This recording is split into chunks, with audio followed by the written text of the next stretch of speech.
Yanto akasɛbɔ no so na wɔde mu wura mu de akɔ ɛyɛ the parliamentary house anaasɛ mɛka ne sɛ ɛyɛ mmarahyɛbadwa mu. Wɔn mu ana ɛyɛ mmarahyɛbadwafoɔ mmienu bi a wɔwɔ ɔman kronkron Ghana yi mu. Ɛdin a ɛkorɔm ɛyɛ yɛwura Okudzeto Ablakwa ana ɛyɛ UR Sam George.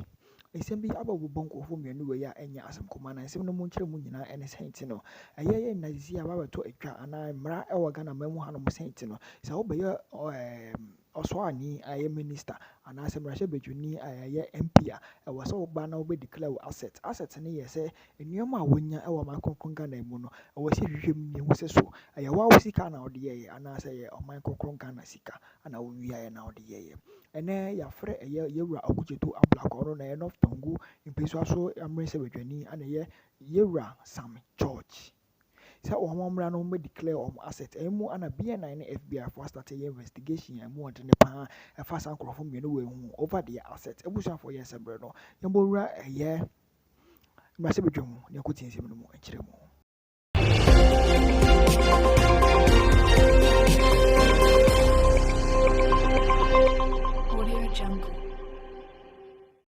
About the democracy that President Mahama wants to instill in our dear country. If it were the case like this over the past 8 years, I'm sure that the retaliatory politics that you talk about wouldn't have been the case. You referencing retaliatory politics is an admission that the 8 years of President Akufo-Addo and Mahama Bawumia were not the best for this country. You can be assured, however, that President Mahama, as every Ghanaian knows, is not that politician. President Mahama does not believe in retaliatory politics. He's described as, too much of a father for all kind of presidents, and everybody knows that. Whatever actions that are being taken now, whatever decisions that are being taken now, as everybody knows, is in line with the provisions of our 1992 Constitution. Indeed, before President Akufo-Addo left the presidency, he himself had started a certain process where issues were brought to him about the Chief Justice and he referred them to the Council of State. And that is what President Mahama has done. It is not about retaliating on something that was done by the previous administration against President Mahama or the NDC. So the process that is ongoing is constitutional, and I do believe that if the committee that has been set completes its work, whatever decisions that they make, just as the Council of State's advice to the President was binding on him.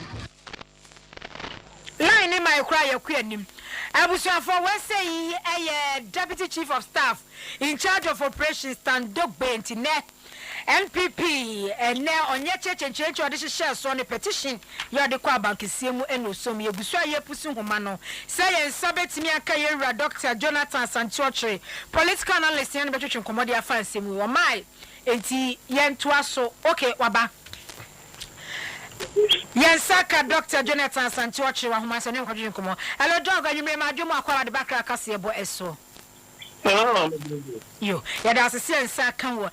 And what do we need the on your ya cost one so? Then another ever suspended chief of staff friend say Chief Justice and then I have a for mini kind and you are drinking found. You know, when chair as information, and then one what they are born down of my, and he should go to be among you. I don't know. We share quite in for you are very much to do almost practice or more happy the integrity of the president of this particular process. But as almost any issue into a partisan football. And many of them say it has not in any way inured the advantage or benefit of the suspended Chief Justice. Of course, it will. Also, Professor, on the Council of State, I go through looking to mild-mannered people. What they say is that the president is following the dictate of the Constitution.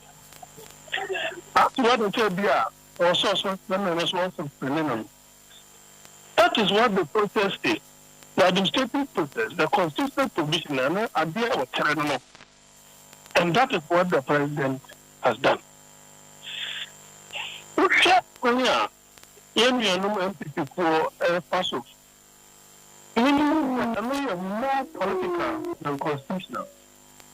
And that's for me, as I stated earlier, and more it has rather aggravated and worsened the woman's condition or status, or the circumstances that lead to all of it. Besides,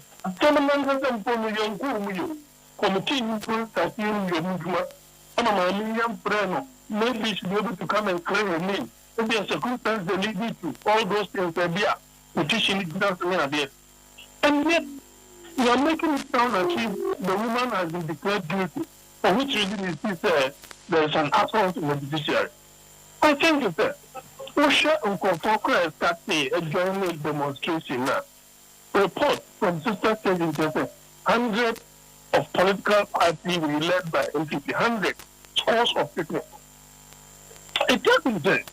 Everybody can read it between the lines.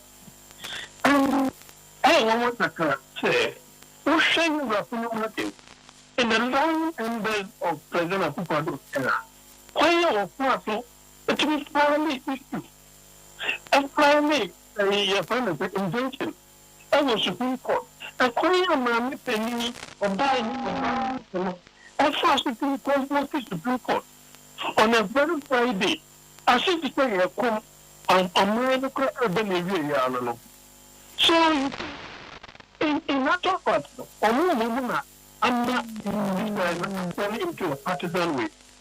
And the history of Major Tomorrow, and yet, maybe I'm criticizing woman on the spot. Say, to tell me, the deal has a parliament in Ghana. Let me deal now with me. You couldn't know what's an interest in the Ghana. That document doesn't show that I'm a Ghanaian. So you are rationalizing a particular document that is the Ghana card. When did it come? Oh, so that is ridiculous judgment. All for me trying to manipulate the judiciary in the past.